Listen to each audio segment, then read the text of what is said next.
Mangalean, mangalean dinapuran wamonge datu si anak.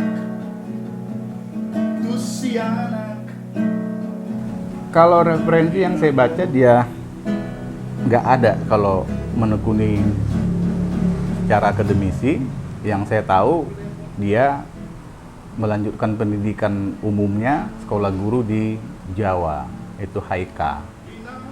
Tetapi memang yang jelas Naum itu berangkat dari alam.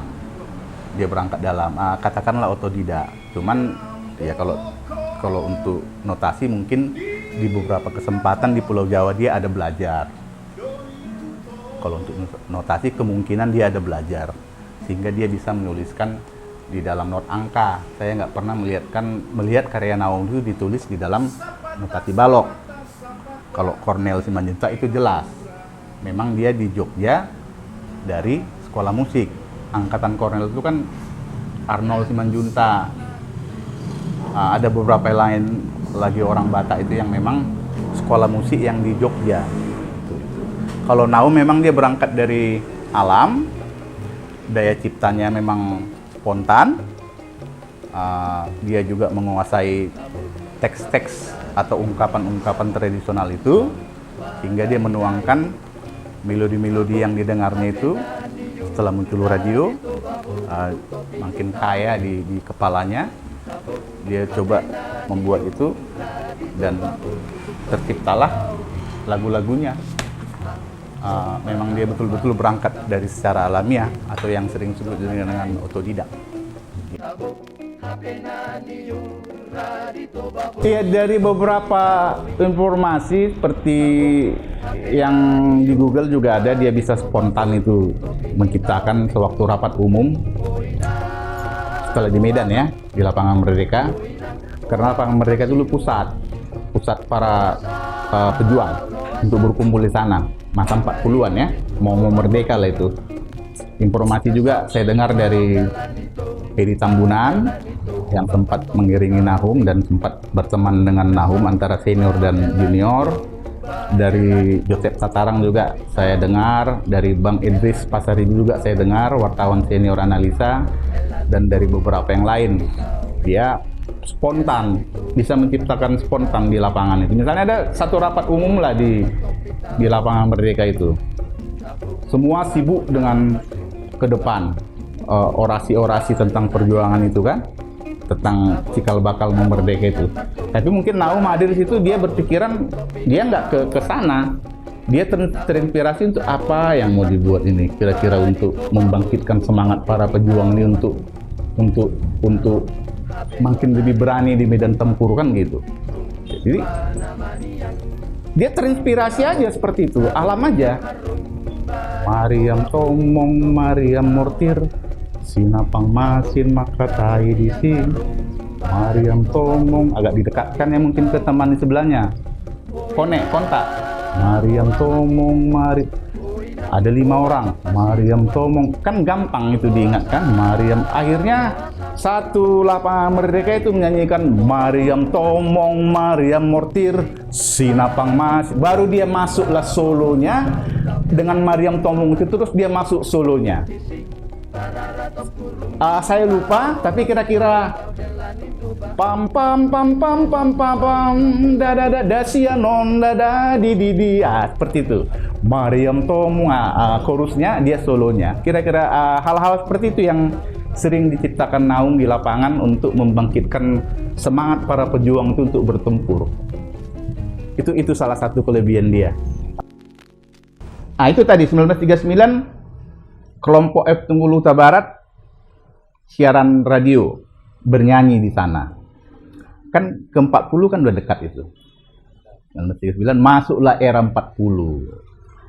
Disinilah mulai orang-orang Batak itu banyak menciptakan lagu-lagu Tapanuli yang di luar dari ende-ende itu, asli nyanyian rakyatnya itu, yang dipengaruhi oleh musik barat itu, dari radio, yang didengar dari radio, seperti musik ramba, rumba, calypso, tango, waltz, dan lain sebagainya. Mulailah kelompok-kelompok orang Nahum. Nahum sendiri juga sudah aktif mencipta di sini. Masuk ke SD Sitompul juga sudah aktif mencipta. Ada satu tokoh lagi, Ismail Tajulu, sudah mulai aktif mencipta di sini. Ada dari teman kita dari Tanah Karo, suku Tanah Karo, itu Jaga Depari, sudah mulai menciptakan lagu-lagu perjuangan. Seperti R. Kata Bedil kan? R. Kata Bedil. Mariam Tomong. Ya, Mariam Tomong ini dua yang top di Medan oleh tokoh-tokoh apalah pejuang yang sering dinyanyikan di rapat-rapat umum. Kemudian ada juga beberapa yang lain yang muncul nanti seperti di Siantar itu Taralam Syah Saragi yang banyak menciptakan lagu-lagu populer Simalungun. Taralam Syah Saragi. Dan sebenarnya banyak tokoh, cuman ini tokoh-tokoh yang penting lah ya. Satu lagi, Cornel Simanjuntak, tapi dia aktif di Jakarta. 40-an. Di sini aktif sudah. Seperti yang saya sebutkan tadi, SD Sitompul, Jaga Depari, Cornel Simanjuntak di Jakarta, Naum Situmorang,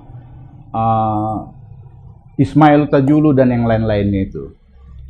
Baru masuklah kita ke era 50-an. Disinilah Ismail Tajulu dan Nahum Situmorang itu aktif di radio. Siaran langsung pada hari Minggu jam 12. Kelompok mereka pertama, Ismail Tajulu itu namanya Pardolok Tolong Melodi. Kenapa disebut Pardolok Tolong Melodi? Karena Dolok Tolong itu kan di Balige. Ya kan, Ismail Tajulu kan dari Balige dia. Dari lagu Boti seputaran kan. Pardolok Tolong Melodi. Kalau Nahum itu grupnya Nahum's Band. Nahum's Band itu.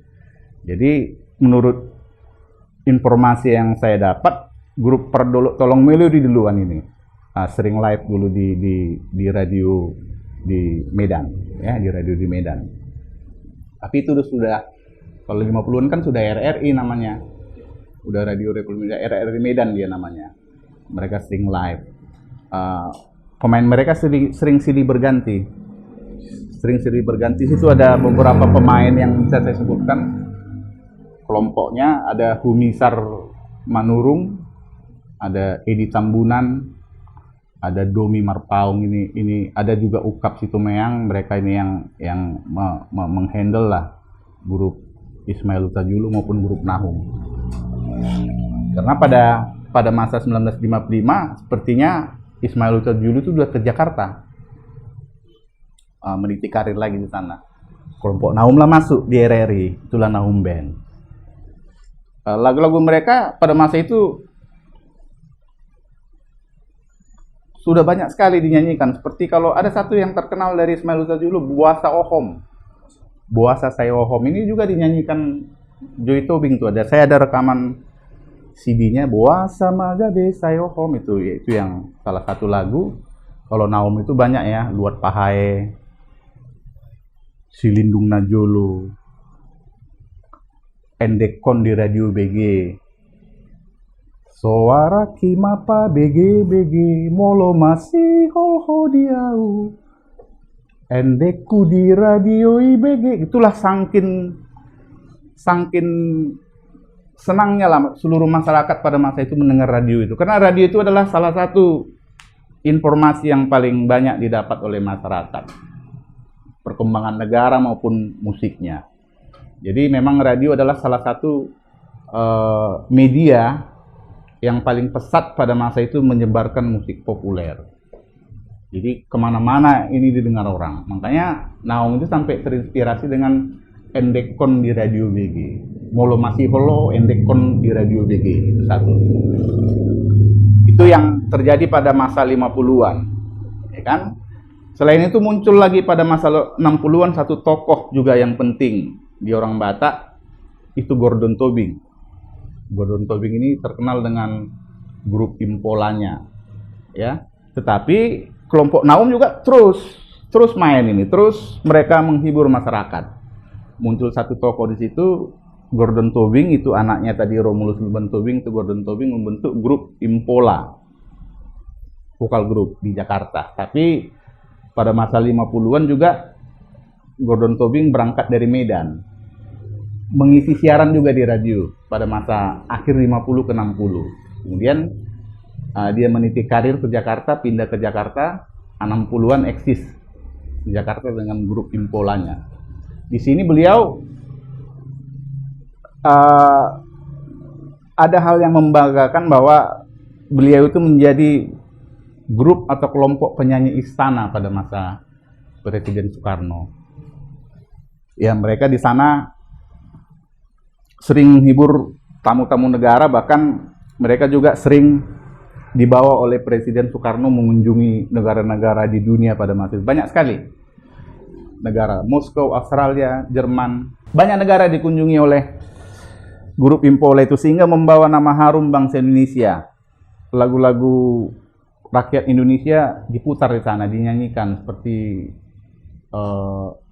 Caca Marica Oi Hoi, atau lagu Batak O Tau Natio, atau lagu Batak yang lain ciptaan Naum, mereka nyanyikan di luar, sudah berkumandang. Jadi makanya perlu juga ini untuk generasi muda mengetahui bahwa seperti tokoh Gordon Tobing itu memang sangat membanggakan lah, dan sangat memberikan nama harum bangsa Indonesia, khususnya juga di kalangan orang-orang Batak, karena kelebat dia sampai dengan ke luar negeri. Di sini juga ada rekaman Gordon Tobing yang di Jerman yang tahun 1965, yang Leader House Indonesia ini, itu Gordon Tobing paling pinggir. Ini salah satu bukti bahwa Gordon Tobing sudah berkelebat di dunia, di belantika musik dunia, menghibur kepala negara dan masyarakat di luar sana. Itu tokoh yang penting, salah satu. Selain itu, Nahum terus bergerak, terus dia menghibur kemana-mana. Tapi ada satu juga yang menjadi kebiasaan Nahum ini, dia sering ke Lapo Tua. Itu tadi Nahum Band, berarti Nahum yang membentuk kelompok band itu. Dikatakan band ya, mereka juga udah pakai gitar seperti ini pada masa itu. Offner, kalau saya lihat di Google ini, kalau nggak tahun 52, tahun 56. Seperti ini yang mereka pakai gitarnya. Mereka juga memainkan umumnya gitar lah ya, ada juga mandolin, ada juga divariasikan dengan hasapi, tapi umumnya gitar lah, itu yang menjadi kebiasaan mereka. Nahum's Band, berarti Nahum yang membentuk kelompok ini pada masa 50-an. Di situ ada personil-personil yang bisa saya sebutkan seperti bisa saya baca di sini, ada Edi Tambunan, ya, ada Humizar Siadari, ada Frans Hamanurung, ada Ukap Situmeang. Ya, ini teman-teman Nahum dulu yang sering live di radio. Mereka seperti yang saya katakan tadi, rajin ke Lapo Tua, ke Detua. Menurut beberapa informasi yang saya dapatkan melalui Edi Tambunan itu, pada tahun 2013 saya mewawancari beliau, Nahum itu sangat rajin ke Detua, tetapi dia tidak minum, dia hanya minum Orange Cruise.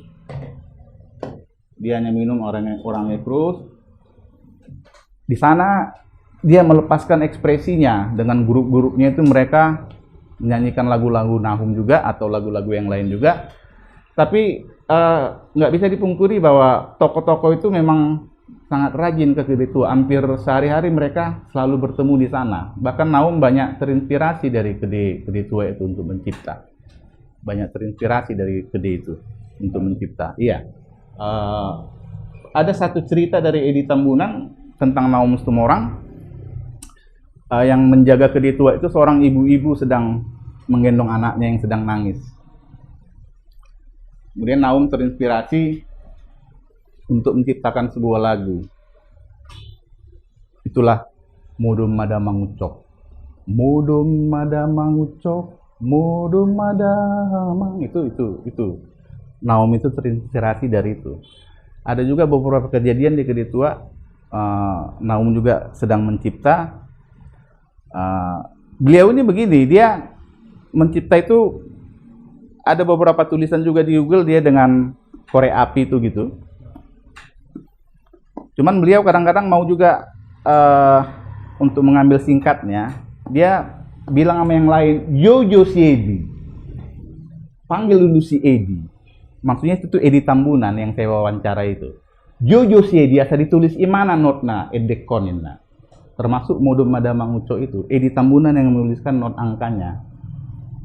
Bukan Naum tidak tahu not, tapi membantu proses itu lebih cepat supaya inspirasi yang di sini tidak hilang gitu. Memang itu Naum gitu. Itu banyak kejadiannya di Gede Tua menciptakan lagu-lagu itu. Nah, jadi sambil Nahum begini dengan korek apinya, Edi Tambunan menuliskannya notasinya, jadi cepat prosesnya. Itu salah satu kejadian di Gede Tua itu. Selain mereka nyanyi rame-rame, apalagi kalau udah lagu-lagu yang terkenal kan seperti Meragam-Ragam, Cipta Naum itu, kalau dulu katanya di Gede Tua yang Jalan Kampung Durian itu, kalau grup-grup mereka ini nyanyi, siapa aja yang lewat dari Gede itu berhenti semua mendengar mereka bernyanyi, sehingga Gede itu semua di pinggir jalan tuh ratusan orang berkumpul nonton ke arah Gede Tua ini mereka bernyanyi. Itu benar, itu diceritakan juga oleh Edi Tambunan, diceritakan juga oleh Yosep Tatarang. Yosep Tatarang ini salah satu yang mengiringi nanti yang saya ceritakan di Solo Bolon ini. Solo Bolon ini ada 2 album di sini. Ini penerus cita-cita Nahum. Ya, kedua album ini Josep Tatarang itu pegawai TVRI terlibat di dalam mengiringi sebagai pemain gitar. Jadi narasumber itu bilang seperti itu. Kalau mereka sudah nyanyi di Gede itu, kalau orang yang lewat itu semua berkumpul di pinggir jalan menyaksikan mereka bernyanyi. Tapi perlu diingat, Nahum tidak minum. Nahum hanya minum orangnya krus. Di samping itu juga Nahum banyak memotivasi orang-orang muda di situ untuk mencipta. Kalau hasil wawancara saya dengan Dakau Tagalung pernah juga ngintip-ngintip ke Gede Tua itu melihat Nahum nyanyi pada masa itu. Itu pengakuan Dakau Tagalung pada saya. Itu tentang situasi Gede Tua lah pada masa 50-an. Ada beberapa rekaman juga yang tidak saya dapatkan. File yang saya simpan ada berupa rekaman piring hitam yang bukan yang besar ya, yang segini. Sudah hilang. Ini juga ya nggak bisa dibilang bukti ya karena hilang, tapi ada beberapa di postingan di Google itu tentang piringan hitam Nahum. Pada masa sekitaran 60-an dia diundang ke Jakarta, berangkat ke sana untuk menampilkan lagu-lagunya di Jakarta. Selain itu, yang penting dari Nahum adalah teks-teksnya. Kita kenal di orang Batak itu ada umpama dan umpasa, ya. Kalau umpama ini lebih mengarah kepada kata-kata mutiara. Kalau umpasa itu lebih mengarah kepada apa? Kata-kata nasihat, ya, kata-kata seperti hiburan tapi dia berpantun. Seperti contohnya Natinip Tip Sanggar. Kan ada lagunya itu Natinip Tip Sanggar. Ini ya teks Nahum yang umpasa ya. Natinip Tip Sanggar itu lahobahen huru-huruan. Natinip Tip. Berarti tinip tip ada semacam bambu kecil yang ditip-tip, yang dikikis. Beberapa, ada banyak ditip-tip dia, panjangnya sedemikian rupa. Laugabe huru-huruan, tempat kurungan burung. Nah, tinip-tip sanggar dibentuk, ditip-tip, laubahen huru-huruan, tempat kurungan burung. Ya kan dilanjutkan di sini, Jolosinukun marga asabinoto partuturan. Kan? ditanya dulu marga baru kita bisa bertutur. Kan itu orang Batak kan. Nah, itu salah satu contoh yang terkenal dari Nahum. Ungkapan-ungkapan tradisional itu yang menjadi penting. Dilanjutkan lagi di sini. Ini dia lebih mengarah ya. Manukun marga mau itu da beruaha do dainangda. Ito parsalendang narara da beruaha do dainangda. Kalau yang pertama tadi ini jelas umpasa da tinip-tip sanggar lahobahen hururuan, kan nggak nyambung dia dengan pengertiannya kan. Jolo sinukun marga asabinoto partuturan. Baru bait duanya manukun marga maau itu da beruaha do dainangda. Ito parsalendang narara da beruaha do dainangda. Itu yang salah satu yang ungkapan tradisional atau umpasa itu yang digunakan Nahum di dalam teks-teks lagunya. Banyak lagi sebenarnya. Nani Halibak Kudu itu juga menggunakan ungkapan-ungkapan tradisional, seperti juga di dalam lagu Nasonang Dohi Tanah Dua. Sebagian orang membilang itu ciptaan Nahum, sebagian orang bilang itu ciptaan SD Sitompul, Nasonang Dohi Tanah Dua. Kemungkinan yang lain, ini kan ada sekitar 144 ya. Menurut beberapa narasumber yang bisa dipercaya seperti Edi Tambunan, sebenarnya lebih 144 lagu dia. Ini kan yang hanya berhasil dikumpulkan aja 144. Sebenarnya banyak lagu Nahum yang tidak ada di sini menurut beberapa narasumber, tokoh yang bisa dipercaya lah gitu. Banyak. Kalau seperti yang Laisian bilang itu belum bisa ku jawab, tetapi sebagai gambaran tadi Nasonang Dohi Tanah Dua itu kemungkinan selalu ada. Jadi dua dia penciptanya dibuat orang. Mana yang benar ini kan gitu. Satu juga seperti lagu ini juga Baringin Sabah Tola, ya kan? Ini kalau ini memang ada catatan saya, ada bukunya memang Ismail Huta-Julu. Tapi sebagian orang juga buat ini Nahum kan gitu penciptanya. Kalau menurut saya ini memang Ismail Huta-Julu, karena Ismail Huta-Julu itu kalau mencipta lebih teliti, dia membuat tanggal, tempat dan tahun berapa dia menciptakan itu gitu. Ada bukunya itu. Kalau ya sebenarnya banyak terjadi seperti itu, persoalan-persoalan siapa penciptanya. Banyak terjadi seperti itu, siapa penciptanya. Cuman yang sampai saat ini yang masih saya bisa sampaikan itu tadi Nasonang Dohi Tanah Dua itu. Sehingga di beberapa di video saya itu saya jadi sanksi. Ini sebenarnya Nahum atau esdis gitu kan gitu. Tapi menurut feeling saya ini memang Nahum kalau Nasonang Dohi Tanah Dua.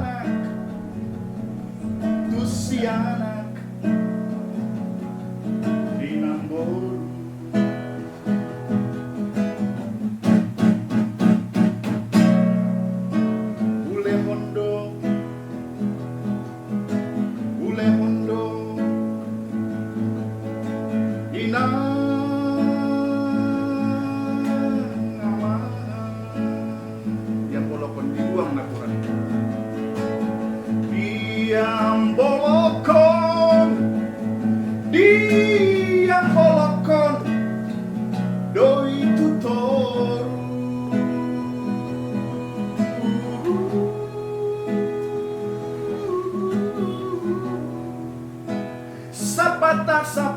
sapata nina pura wangungi datu si anak